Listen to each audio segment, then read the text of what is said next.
Le congrès ADEF-EPITER, c'est en fait une manifestation scientifique. C'est une manifestation scientifique.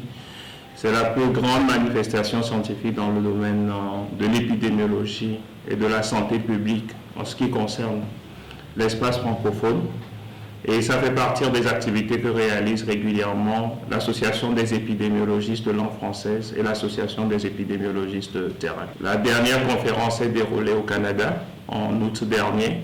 Et cette conférence se déroule actuellement au Togo. C'est l'occasion aussi de faire le point sur les différentes activités en termes de recherche, mais également en termes de formation de façon générale. Mais plus spécifiquement, ici au Togo, nous avons décidé de discuter des maladies émergentes et des maladies réémergentes, de pouvoir faire un peu tout ce qu'on appelle de partage d'expérience et de pouvoir s'approprier les différentes stratégies de riposte que nous avons à faire face à ces différentes maladies. C'est pour cela que le thème choisi dans le cadre de ce congrès, c'est la santé publique face aux maladies émergentes.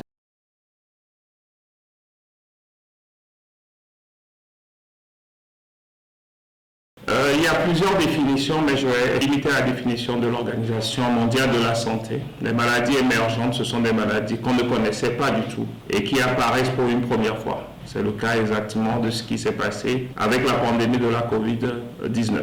Donc ça, on l'appelle une maladie émergente. Et vous avez des maladies qui sont des maladies réémergentes, c'est-à-dire que c'est des maladies qui sont apparues une première fois, qui ont totalement disparu et qui sont revenues de nouveau. Dans ce qu'on va utiliser le terme de maladie réémergente. Vous avez par exemple aujourd'hui, il y a quelques maladies émergentes et réémergentes qu'on a actuellement en Afrique subsaharienne. C'est le cas par exemple de la fièvre Marburg qui est en Guinée équatoriale.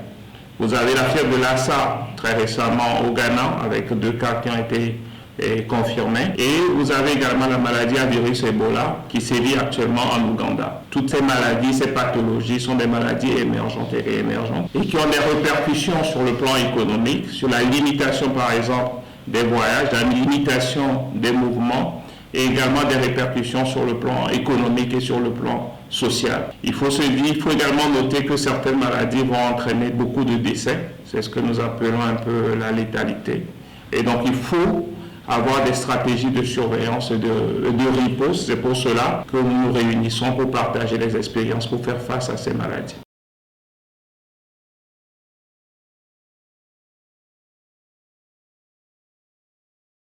D'abord, c'est que c'est une opportunité unique pour notre pays, le Togo. La santé publique, c'est une discipline que beaucoup de gens ne connaissaient pas du tout jusqu'à ce qu'il y ait la pandémie de la Covid-19. Donc c'est une discipline que nous essayons de faire découvrir, que nous allons faire redécouvrir à un certain nombre de personnes, non seulement aux étudiants, aux enseignants, mais également à la population de façon générale. Ça, c'est vraiment très important de faire découvrir cette discipline qui s'appuie essentiellement sur la prévention des maladies, sur la promotion de la santé et la lutte contre les grandes épidémies.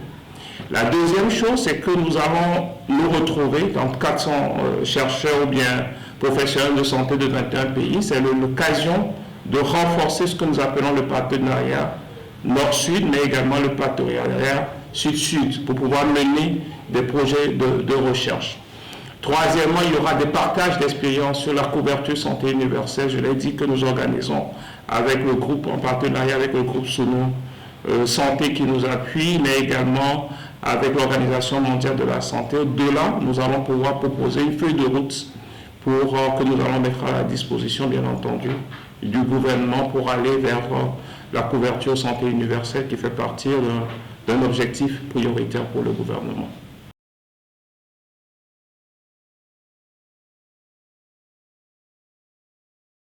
C'est vrai que pour ce congrès, avant tout c'est un congrès qui est scientifique. La première des choses, c'est l'occasion de remercier le gouvernement togolais pour un appui inestimable qu'ils ont apporté pour la tenue de cet événement.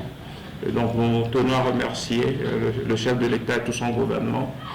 Et deuxièmement, c'est un congrès scientifique, donc c'est d'abord appuyé par ce que nous appelons des sociétés savantes. Donc nous avons plusieurs sociétés savantes, telles que l'Association des épidémiologistes de langue française, l'Association des épidémiologistes de terrain. Nous avons également la Société africaine de santé publique qui sont des sociétés savantes, d'associations africaines de pathologies infectieuses qui sont des sociétés savantes. Nous sommes également appuyés par des agences de recherche, notamment l'Agence nationale de recherche sur les sida et les hépatites virales qui est basée en France, et la Fondation Mérieux, et la Fondation Pierre Fabre, l'Institut de recherche pour le développement, l'Institut national de santé et de recherche médicale en France. Ça, c'est ce que nous appelons les agences des ONG.